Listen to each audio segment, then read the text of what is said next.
The Clemson men's and women's soccer teams are advancing in the NCAA tournament. Both of the teams won their games at home on Sunday.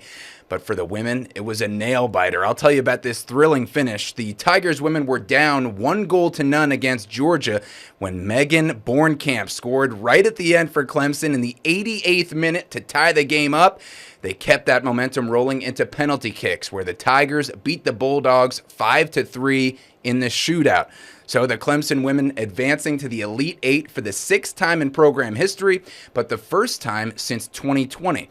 They'll host 2-seed Penn State at historic Riggs Field. That game will be at 1 p.m. on Saturday, and the winner of that game headed to the Final Four. So that's the Tigers women. Right after the women's home game Saturday, the Clemson men took the field. They got a much less thrilling but equally important victory over Charlotte, 3-0. Almost 3,000 people watching the Tigers win that game and advance to the Sweet 16. But if you're a local sports fan, you know the Clemson Tigers men's team is a machine, and they have actually made it at least to the Sweet 16 for the fourth time now in the last 5 seasons. You may remember this is a familiar spot for them. They won the program's third national championship just a couple years ago, back in 2021.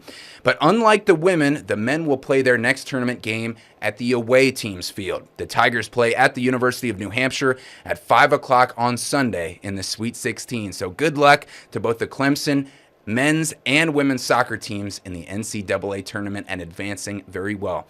For Fox Carolina Sports, I'm Carmine Jamea.